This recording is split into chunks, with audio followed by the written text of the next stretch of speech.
Bonjour à tous! Je me présente, Mélissa, une curieuse de nature, et je vais rencontrer l'artiste peintre et l'auteur Suzanne Joanne Labrie dans le cadre de la série d'entrevues Peintre avant tout. La philosophie de vie qu'elle prône depuis son jeune âge l'a menée, au travers de son art, à donner, entre autres, de nombreux cours et d'ateliers d'art à des gens de tous âges, du primaire à des professionnels retraités. La souffrance de vie exprimée par les gens rencontrés sur son parcours est venue profondément la toucher. Et c'est ça qui l'a motivée à entreprendre toutes sortes de recherches pour mieux comprendre l'humain. Ce qui donne tout le sens au travail de conscience qu'elle pratique elle-même et nous partage généreusement aujourd'hui. Bonjour Mélissa, comment ça va? Bonjour Suzanne Joanne, ça va bien toi? Hey, ça va très bien. Aujourd'hui, j'ai quelques questions pour toi. Encore? Ben oui. En fait, j'avais des questions sur tes influences extérieures dans ton parcours de vie. Peux-tu nous en dire plus? Je Tu sais veux que tu avais dire, préparé des petites choses pour moi parce oui, que je t'ai prévenue oui. d'avance.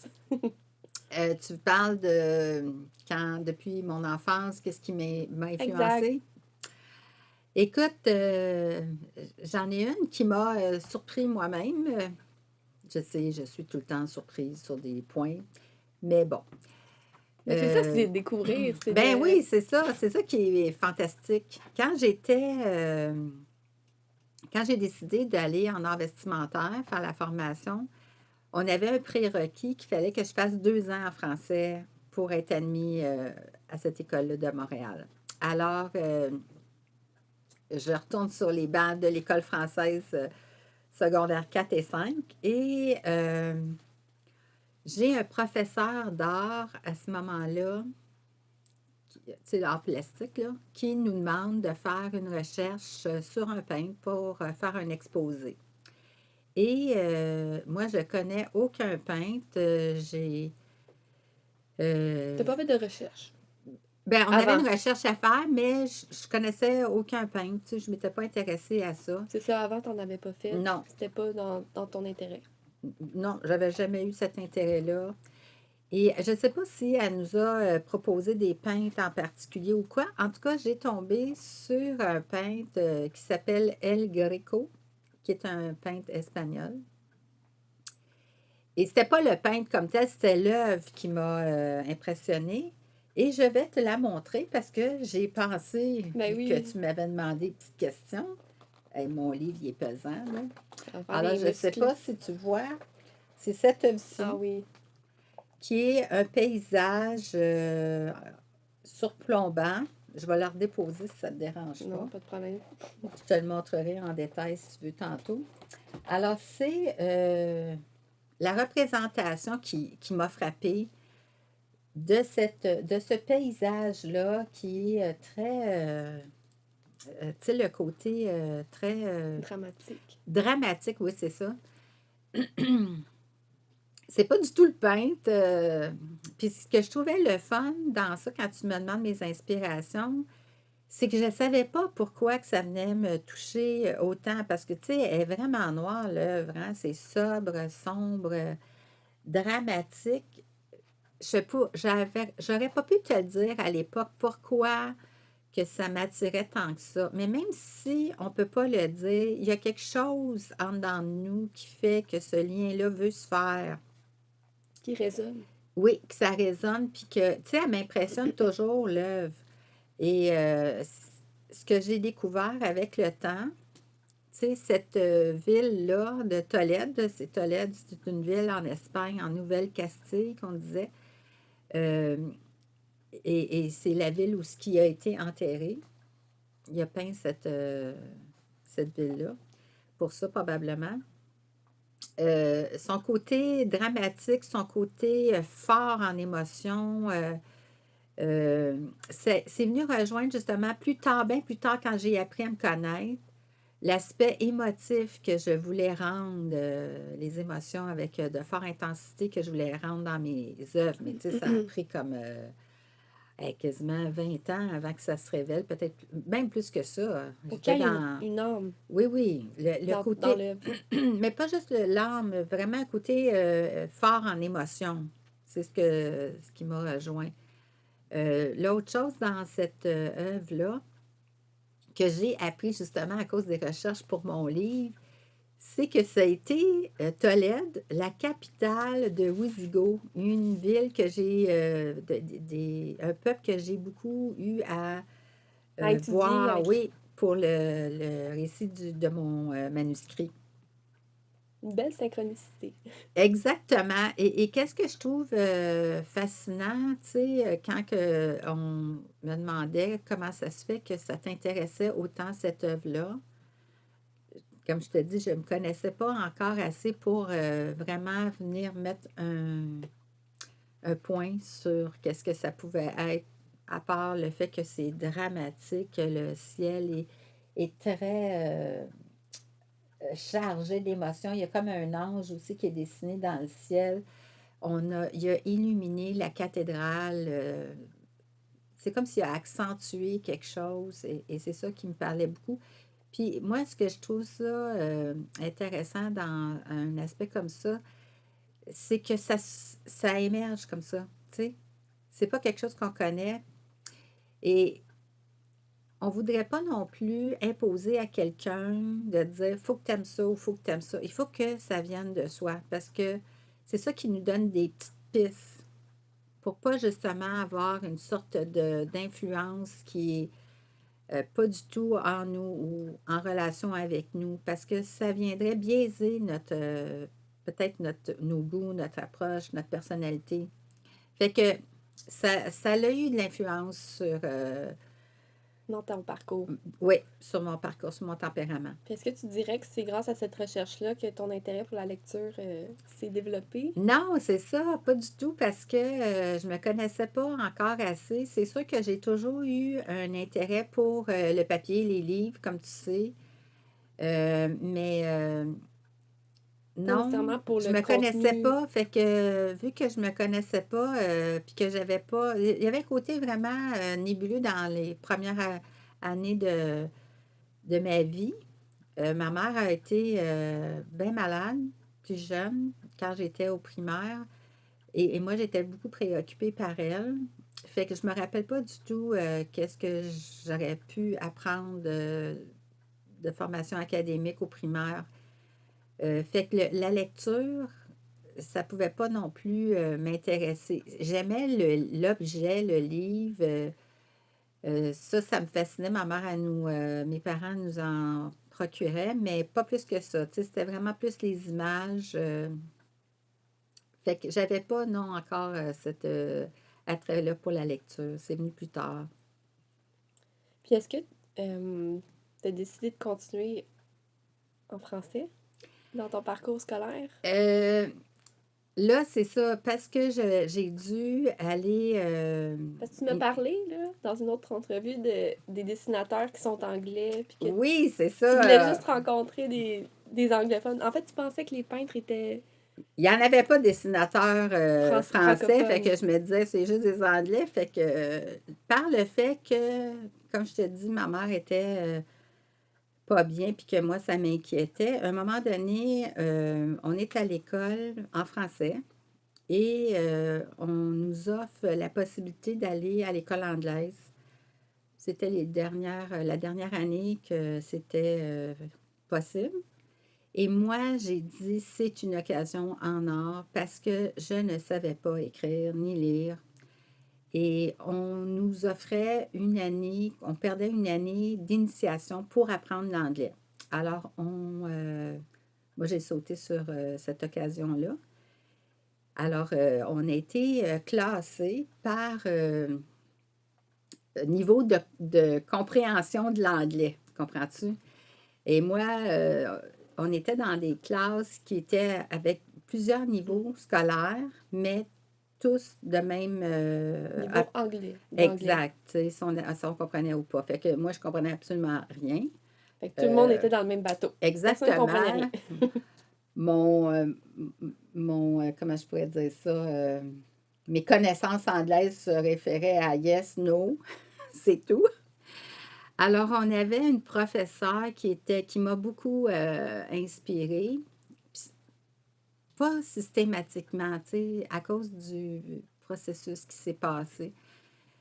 Fait que là, il y avait des règles qui était établi au départ. On nous avait dit pour stimuler le langage anglais de prendre des petits livres d'enfants, des comic strips, des bandes dessinées, parce qu'il n'y a pas beaucoup d'écriture et on peut, avec au fil des images, des vignettes, comprendre le message avec les petits mots, à un moment donné, faire un déclic. Fait qu'on avait ça qui nous était suggéré et des émissions de télé.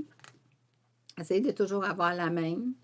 Et moi, j'avais pris, parce que c'était à l'heure que j'arrivais de l'école, c'était une émission de soldats américains, en tout cas, qui se... C'était pas si sérieux. Il y avait un côté quand même drôle à ça. Fait que j'écoutais ça pour me... Parce que moi, là, c'était vraiment important que j'apprenne la langue. Hein, puis je comprenais un apport vraiment important dans ça. Et l'autre chose, c'est que si on parlait français, chaque mot qu'on prononçait en français, on avait une pénalité à payer de 10 sous par mot. Fait que quand tu n'as pas beaucoup d'argent, tu sais, je pense que j'avais 11 12 ans à ce moment-là, les sous que tu ne veux pas les dépenser C'est ça. là-dessus. Chaque sous-compte. Exactement. Alors, notre professeur, des fois, écoute, elle y allait là, dans ses explications, puis là, hey, je comprenais rien. Puis, ah ouais, elle t'expliquait, tu sais, des choses au tableau, mais vraiment tout le temps en anglais. Fait qu'à un moment donné, à force d'entendre, tu sais, ça bourdonnait des ish, English. Fait que là, quand je voyais que j'étais perdue, on avait un livre qui s'appelait L'Ilado 1, 2, 3, en tout cas, peu importe. Et là, je disais, nous comprenez-je, nous comprenez-je. Puis là, elle, là, écoute, elle n'a jamais ri, tu sais, vraiment attentionnée. C'était une femme fantastique, elle est vraiment là, d'une assiduité. Si tous les professeurs étaient comme ça, là, ça serait vraiment magique. Elle s'acharnait, elle me prenait dans les temps libres pour m'expliquer, mais toujours en anglais. Des fois, elle me faisait des dessins au tableau pour me dire, parce qu'à un moment donné, elle nous avait dit, vous pouvez colorer les images, puis après ça, il y en avait qui avaient fait des gâchis épouvantables. Fait que là, elle avait fait le dessin, puis elle faisait un X dessus, puis là, j'étais comme, parce que, T'étais pas écoute, capable de t'exprimer. vraiment, et elle a attendu, tu sais, on ne savait pas quand est-ce que ça arriverait. Elle avait une patience, là, une dévotion incommensurable.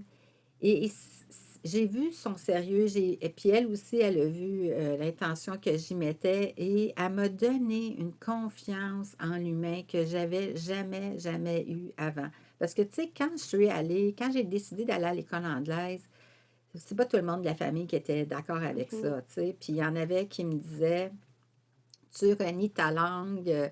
Puis, tu sais, je la savais pas, ma langue. Puis c'est bien facile de juger un autre. Mais quand tu n'es pas dans la position de l'autre, comment est-ce que tu peux même expliquer envers quelqu'un d'autre que le temps n'était pas conforme à ça? Et moi, je pense que l'énergie ne voulait pas que je m'attarde à ça. Il y avait d'autres choses qui m'attendaient. Et pour moi, c'était sérieux aussi le français.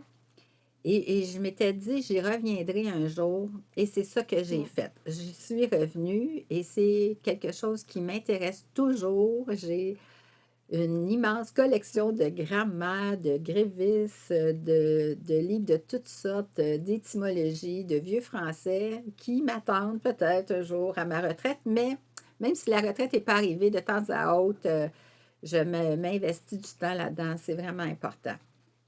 Mais bon, a fallu que je passe par l'anglais pour avoir une Mm. base parce que je ne l'avais pas du tout. Le primaire, ça a resté. Ce que je pourrais dire de mon primaire français, là, c'est que j'aimais les crayons de couleur, le papier en couleur, mon sac en cuir, rien d'autre. C'est ça qui est ça. Mais Mm. je me rappelle en français, en anglais. Puis après ça, ben, j'ai dû revenir en français pour faire la formation. C'est les prérequis qu'on nous demandait, là. Non, mais ça me touche le récit avec ta professeure. La dévotion que cette femme-là a eue, là. C'est Elle vraiment. s'appelait Carol McCloskey.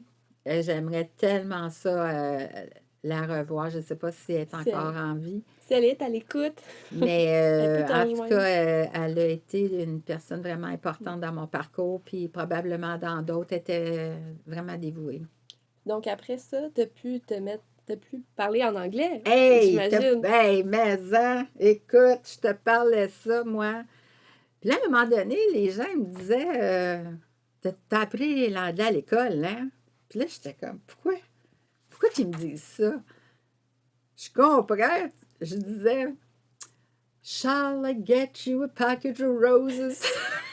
C'était bien que tout ça À coche. l'anglaise, Oh à la mon. Shakespeare. J'avais de l'air d'un acteur, Ouais, c'est moi, pour ça. les scènes de William Shakespeare. Pas dans le malade imaginaire, là, mais écoute, c'était bien que tout ça coche, tu sais. Puis à un moment donné, à force de me faire dire, parce que j'avais un emploi d'été à un moment donné dans un restaurant, puis on avait des touristes, tu sais, c'était une route principale, puis on avait des touristes, puis personne parlait anglais à part moi, puis là, je leur disais You shall turn on your right. Puis c'était bien que tout carré, là, tu sais. Fait que j'ai compris qu'il y avait aussi saisi que j'avais appris ça sur les bancs d'école. Mais bon, Mais tu savais parler exactement. anglais. On a amadoué la chose tranquillement avec le temps. Puis est-ce que tu as eu le même genre d'appui comme Madame Miklowski quand tu es retournée sur les bancs d'école en français? Il s'est passé quelque chose en dedans de moi suite à cet appui-là de cette dame-là. Tu sais, on n'est pas conscient de ça nécessairement à ce moment-là, mais j'avais moins une barrière ou une crainte des professeurs. Et c'était tout nouveau, là, le français. Puis c'est sûr que les bases françaises, je les avais pas. Ça a pris bien des années. Mais je te dirais, j'ai senti un appui des professeurs, surtout un professeur de mathématiques qui me faisait comprendre tellement de choses facilement que je voulais même l'avoir au secondaire qui suivait. Ça n'a pas marché, mais il m'a donné beaucoup confiance. Et les professeurs de français, écoute, moi, j'étais vraiment consciente là, qu'ils ne pouvaient pas me rattraper du primaire que je n'avais pas eu avec les structures de phrases en français. Puis il y avait un travail à rendre avec un niveau où ce qui était rendu. Puis à cette époque-là, on était à étudier en français au secondaire 4, si je me rappelle bien, les poètes et les contes d'enfants, tu sais, comme on La étudiait Émile Fontaine? Nelligan, le vaisseau d'or, dans les contes aussi d'enfants, là, les contes La de La Fontaine. Fontaine, Perrault. Fait que c'était pas si grave, mais bon, moi, il fallait que je fasse le chemin et j'en voulais pas au professeur. Fait qu'il n'y avait pas d'amertume, là, entre. Mais j'ai senti quand même de ma part une ouverture, moins de barrière entre les professeurs Mhm. et moi grâce à cette dame-là. Puis je me souviens que dans une autre entrevue, tu m'avais parlé d'une professeure de l'histoire des costumes. Oui, ça, c'est plus tard, quand que j'ai fait ma formation. Elle aussi, elle a eu un impact important. Parce que c'était pas de la même approche ou de la même philosophie ou du même besoin, si tu veux, qu'à l'école anglaise.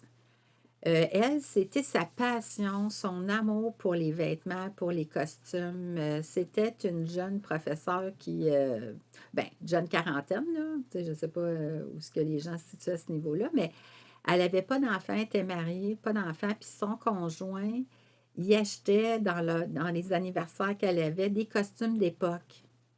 Et elle les amenait en cours et elle nous permettait, euh, pendant les descriptions qu'elle en faisait, d'y toucher. Fait Wow. que oui, c'était vraiment super parce que tu sais, quand tu connais pas ça, quelqu'un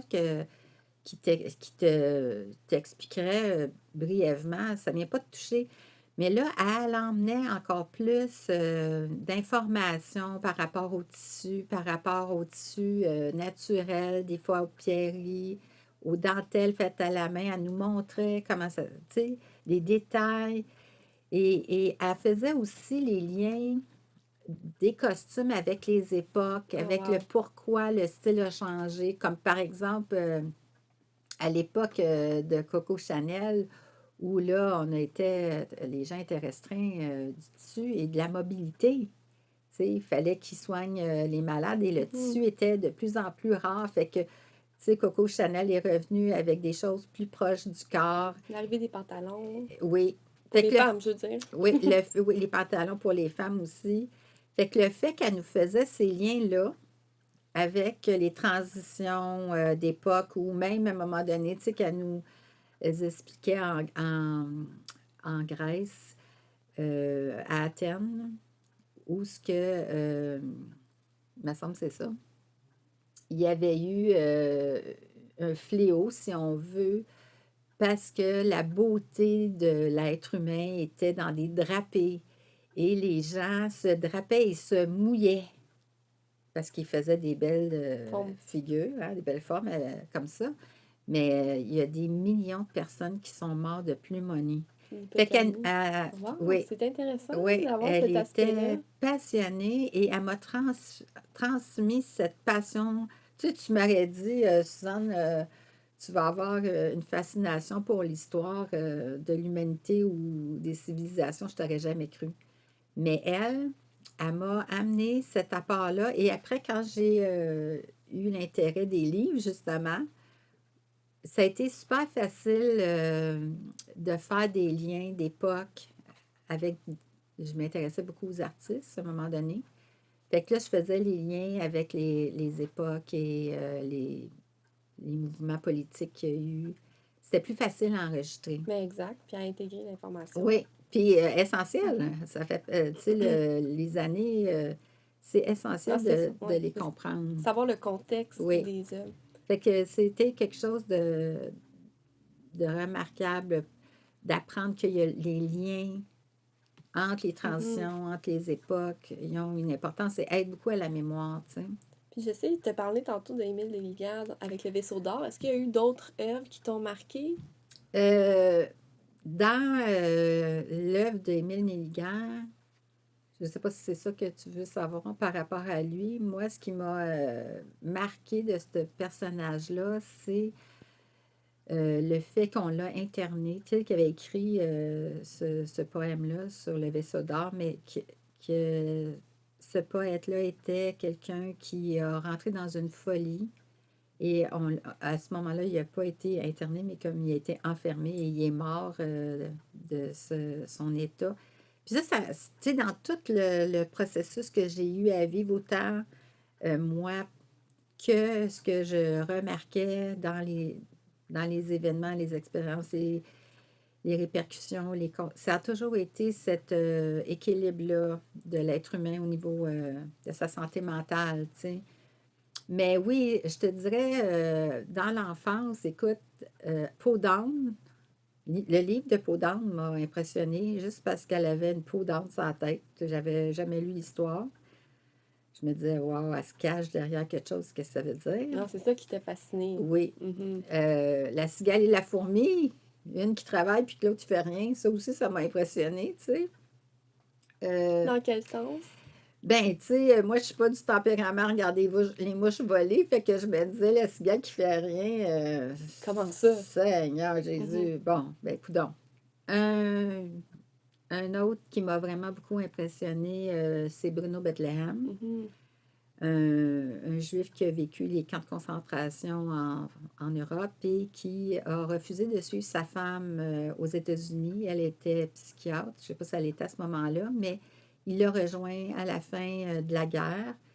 Et c'est sûr qu'il était perturbé parce que lui s'en était sorti. Et pendant qu'il faisait les camps de concentration, il avait observé que les gens qui avaient un moral assez bas le matin s'en sortaient pas du soir. Et fait qu'il a beaucoup, beaucoup observé pendant qu'il a vécu les camps de concentration. Fait que quand il est allé rejoindre son épouse à New York, dans l'hôpital, à cette époque-là, on regroupait tous les gens qui étaient en santé mentale. On ne savait pas nécessairement ce qu'il y avait. Et lui a observé et a découvert l'autisme. Et c'est le père de l'autisme, là. Et il a beaucoup aussi écrit sur la psychologie des contes d'enfants. Moi, j'avais été en Angleterre chercher beaucoup de documentation à un moment donné sur les maladies infantines. Et c'est là que j'ai Tu l'as commencé découvert. à, oui, à beaucoup lire sur ce sujet-là, entre autres. Un autre aussi personnage qui a été important pour la compréhension des comportements chez l'enfant, c'est Françoise Dolto. C'est une psychiatre, pas une psychiatre, mais un psychologue vraiment émérite, si on veut, très respectueux de l'humain. Quelqu'un qui veut vraiment comprendre l'enfance, c'est une excellente auteure, si on veut, sur ce sujet-là. Qu'est-ce que je te dirais à part ça? Il y a eu Rudolf Steiner, qui est aussi plus au niveau de la fidélité ou de la personne. Tu sais, comme moi, artiste dans le dessin, il élabore dans ses propos comment l'artiste peut entrer en dedans de lui dans une dimension autre pour vraiment atteindre des profondeurs de création. Ça en a Wow. été un aussi vraiment d'influence. Mon Dieu, à part de ça, il y en a eu tellement de gens. Je suis une passionnée en musique, si tu veux. J'ai Puccini, qui a été un révolutionnaire à son époque. Beethoven aussi, dans sa Ah folie oui. de créer, de s'inventer des instruments parce qu'il devenait sourd et tout faire pour entendre les sons. Pavarotti, il y en a beaucoup, tu sais. Il s'agit de s'intéresser vraiment à leurs propos puis à aller dans le fond Mhm. de leurs caractéristiques, de leur personnalité. Et c'est ça qui m'a... Parce qu'on la crée, notre vie, hein. On, on la façonne de ce qu'on découvre qui nous émeut, qui relève de ce qu'on est, ce qu'on apprend, ce qu'on interagit et on améliore notre qualité de vie comme ça. Fait Oui, que je ne sais pas exactement. si ça t'a Oui, donné un petit peu ça de donne, cue. euh, ça donne pas mal de réponses puis de questionnements, mais personnels, des questionnements personnels. Fait que je vais pouvoir aller Hey, retourner chez moi. je pourrais peut-être te donner une autre idée d'entrevue sur ceux qui m'ont impressionné par rapport à toutes sortes d'approches mystiques, Bonne idée. Ah, ça, c'est une bonne astrologie. piste. Oui, il y a eu aussi d'autres vraiment intérêts qui se sont développés. Fait que si jamais ça t'intéresse, tu me Ça feras m'intéresse. signe. Je suis au poste. Fait qu'on s'en Parfait, reparle. on s'en reparle, c'est bon. Merci. Bienvenue, ma chère. À la À la prochaine. prochaine. Vous pouvez la suivre sur sa chaîne YouTube Suzanne J. Labrie, /Vinci, et sur Facebook sur la page des éditions de Labrie en Provençal, pour également vous procurer son manuscrit Et volupté ou divinité, ce Da Vinci. Je vous reviens sous peu avec un autre partage dès que j'aurai la chance de la rencontrer à nouveau pour lui poser toutes mes questions. À bientôt!